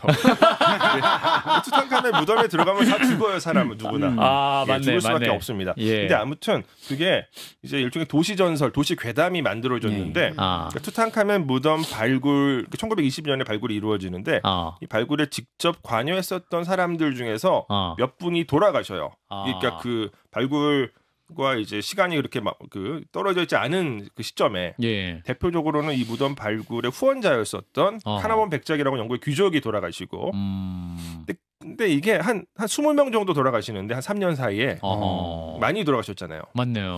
근데 이게 그 투탕카멘 무덤 발굴에 관여한 모든 사람의 숫자는 한 1,500명 정도 돼요. 그러니까 1,500명 중에 20명이 2, 3년대에 돌아가신다? 당연히 있을 수 있는 일이고 또 당시에 1920년대 초반 당시에 영국에 그러니까 그 당시 세계에서 가장 과학기술이 진보되어 있었던 영국의 남성 평균 수명이 50대 중반이에요. 그러니까 다 돌아가실 법해서 돌아가신 건데 그것을 이렇게 엮어가지고 음모론이 이제 근데 괴담 그 괴담을 만들어낸 주체가 예, 뭐 이런 말씀 들어도 괜찮습니다. 괜찮습니다. 예. 기자분들이셨거든요. 그러니까 항상 그 가짜뉴스의 기원이 가짜뉴스예요. 예. 대통령이 언제 이집트 대통령의 경축사 이유가 있는 겁니다. 이집트 사이비 지식인들 산업화돼 있어요 지금 다 그게. 이집트를 보고 하신 거구나. 그렇군요. 예. 투탕카멘의 저주를 알고 계셨구나. 자 우리 이제 박민수 소장님이 매년 이집트 가시는 거잖아요 지금 예. 그죠? 그럼 이제 일반적으로 또 이집트 여행하면 어떤 분들은 호객행위가 굉장히 많은 곳이다. 물론 호객행위는 모든 관광지에 있고 맞아요. 뭐 예, 유럽에 이제, 다 있어요. 이제, 뭐 소매치기도 있고 뭐 이제 다 있고 바가지도 있고. 소매치기는 이집트에는 없어요. 이집트는 소매치기가 예, 없어요. 소매치기 보통 이제 이슬람권에 갔으면 소매치기 거의 없어요. 아 왜요? 걸리면 죽어요? 그러니까 그게 정확한 이유는 저도 알 수 없지만 제가 짐작하기로는 그 이제 그 사회적 규범이라는 게 있잖아요. 이슬람 규범이 되게 강력하기 때문에 그러니까, 종교적인 그 규범이 사회를 어느 정도 지배하고 있고 예. 동시에 그 이슬람 지금 현 시점의 중동의 이슬람 국가들은 이집트 사실 이슬람 국가도 아니지만 중동에 있는 여러 국가들은 다 권위주의적 정권이에요. 공권력이 엄청나게 강력해요. 그러니까 이제 그 큰일 나는 거죠. 그 잘못하다가 이제 잡히면 예. 그렇기 때문에 소매치기는 거의 없다고 하셔도 이제 틀린 말이 아닙니다. 원래 권위주의 국가로 공권력이 강할 때는 예. 좀 도둑은 없고 큰 도둑만 있어요. 부패는 있죠. 부패는 뭐 있을 수 있죠. 예. 근데 제가 멕시코를 가봤는데 이집트를 못 가보고 멕시코에도 피라밋이 있더라고요. 그러면 그게 어떤 이게 이집트 문명의 피라밋이나 이런 것들이 약간은 뭐 시대가 많이 지나서 전파가 된 건가요? 아니면 관계 없어요. 관계 없이 관계가 그냥... 없어요. 관계가 없다라고 이야기하는 것이 학계의 정설이고요. 이제 그거를 연결 지으려고 하는 분들이 있죠. 예. 그 소위 말하는 기자들입니까? 기자들이 많아요. 그러니까 이런 부지런한 기자들을 만나. 그러니까 뭐냐면은 그 전직 기자들 있는데 이를테면은 그 대표적인 그 인물 중에 한 명이 괜찮아요. 전직 기자 박성태 선배가 괜찮아요.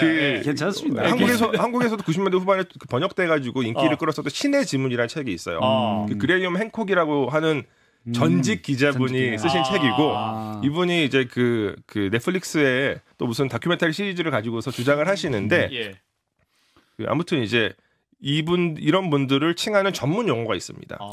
이게 전문 용어예요. 또 폄하가 담긴 용어가 아니라 전문 용어인데 사이비 고고학자, 수도 아키올로지스트라고 하는 용어가 있어요. 이거는 그냥 실제 용어예요. 그러니까 위키피디아 항목에도 있습니다. 그러니까 뭐 폄하하는 게 아니라 사이비 고고학자. 그러니까 이분들은 일단 결론을 먼저 내려놓으시고 결론에 맞춰가지고 이 근거들을 짜집게 하는 그런 어떤 성향을 갖고 계신 분들인데 잠깐 손을 저한테 하는 거예요? 박성태 실장님은 근거를 가지시 그래서 정해지지 않고 평론하십니다. 그래서 또 이제 뭐 중남미 쪽에 중미에도 있고 남미에도 피라미드들이 있는데 이 피라미드들은 대부분 다 신전이고 고대 이집트의 피라미드들은 무덤이고 시기적으로 차이가 되게 많이 나요. 형식적으로 차이가 굉장히 많이 나고요. 현직 기자들은 문제가 없나요? 전직 기자들만 문제가. 현직 기자들은 데일리 일에 바빠서 그러니까 바칙한 상상을 못합니다. 아유 오늘 너무 재밌네요. 마지막 청취자지만 하나 짧게만. 어디선가 이집트학을 꿈꾸고 있는 사람이 있을지도 모르는데 리틀 광민수처럼 되고 싶은 사람이 있으면 어떡할까요, 소장님이라는 청취자 질문. 그러니까 이게 사실 저한테는 되게 난감한 그 질문인데 사실 저한테도 개인적으로 연락을 해오시는 젊은 분들이 많이 있어요. 뭐 대학생분들도 계시고 심지어 중학생, 고등학생분들도 계시는데 이분들이 이제 나 이집트학 공부하고 싶다, 이집트 고고학자가 되고 싶다라고 말씀을 하시는데 제가 그분들한테 선뜻 격려하지 못해요. 왜냐하면 이 한국의 여건상 그 자기 공부를 열심히 했다고 하더라도 이제 속된 말로 먹고 살기가 그러니까 이 전공으로 불가능해요. 없어요. 불가능해요. 불가능해요. 이거 없어요. 그러니까 왜냐면 제가 경험을 했었기 때문에. 그래서 제가 지금 하고 있는 여러 가지 작업들, 그러니까 일종의 이제 그 이집트의 어떤 고대, 그러니까 이집트 학의 대중적인 저변을 한국 사회에서 마련하고 있는 그런 제 나름의 노력은 사실은 이제 이거를 실질적으로 이집트학이나 이집트 고고학 전공자로서 한국 사회에서 연구를 해가면서 살아갈 수 있는 어떤 제도적 기반을 마련하고자 하는 그런 궁극적인 목표를 갖고 있는 상황에서 제가 이런 노력들을 하고 있는 것이거든요. 그래서 제가 연구소를 만든 것도 결국에는 이거를 이제 재단으로 조금 이제 바꿔가려고 생각을 하고 있고, 근데 그 재단이라는 거는 일종의 이제 돈줄이거든요. 그러니까 연구비를 지원할 수 있는 그 이제 기금을 마련하는 건데, 저는 이 기금을 그 한국의 일반 대중 시민분들의 도움을 받아서 이제 꾸려가고 싶어요. 요 근래에는 뭐 이렇게 어떤 귀족이나 어떤 뭐 부호의 어떤 그런 지원보다는 시민분들의 지원이 더 의미가 있는 것이다 생각을 하고 있고, 그래서 이제 그분들한테 제가 이제 후원금을 기부금이나 후원금 부탁을 드리려면 일단 그분들이 이집트에 관심이 있으셔야 되잖아요. 그렇죠. 애정이 있으셔야 되고, 그래서 그 이제 기초를 닦는 그런 작업을 요 한 2, 3년 동안 지금 해오고 있습니다. 그래서 제가 뭐 언제가 될지 모르겠지만 최대한 빠른 시일 내에 저한테 이집트학이나 이집트 고고학을 공부하고 싶다라고 말씀하시는 젊은 분들에게 제가 자신 있게 하세요. 공부 열심히 하세요. 제가 어떤 식으로건 도움을 드리겠습니다라고 말할 수 있게 되는 게 제 목표라고. 너무 좋네요. 굉장히 어려운 의미 있는 그러나 혹시 그 일을 하시면 전직 기자 혹시 필요하시지 않으세요? 죄송합니다. 저기 있더라고요. 그러니까 외국어나 외국 문화를 공부하는 게 그냥 인문학적인 관심, 지적 호기심일 수도 있지만, 그러니까 우리나라 기업들이 이제 해외에 갈 때 그쪽의 그치. 문화적 특성을 알아야 되기 때문에 그분들이 또 필요하거든요. 맞아요. 그래서 이집트 같은 경우는 그런 게 이제 교류나 이제 특히 이제 기업 간 교류나 경제 이런 부분은 어떤 우리나라랑 사실 이집트랑 내년이 그 한국과 이집트 국교를 맺은 지 30주년이 되는 해요. 2025년이. 그러니까 아마 뭔가 행사들이 있을 거고, 뭐 이제 어쨌건 아프리카 대륙에서는 가장 규모가 큰 경제권이다 보니까 한국과 어느 정도 교류가 있는 편이고요. 뭐 이를테면 이집트 카이로 지하철에서 다니고 있는 차들 가운데 상당 수가 현대 로템. 지하철 로템. 알겠습니다. 내년에 또 우리 곽 소장님이 큰 대목을 누리시기를 저희가 또 같이 또 방송으로 만들어 하게. 오늘 이번 주 합쳐서 1000만 유튜버 특집인데 오늘 역시 제일 재밌었던 것 같아요. 우리 끝까지 함께 해주신 애국민수 곽민수 한국이집트학 연구소 소장님, 우리 또 진정원님, 박 시장님 감사드립니다. 여러분 고맙습니다. 수고하셨습니다. 고맙습니다. 박정희 한판 승부 오늘 방송 여기까지입니다. 명절 마무리 잘하시고요. 내일은 추석을 보낸 민심을 한번 진단해 보겠습니다. 박성태 실장과 김웅전 의원 또 여야 한 분씩 모시고 추석을 보낸 민심의 향배 함께 들어봅니다. 여러분 내일 뵙겠습니다. 고맙습니다. 한판 승부.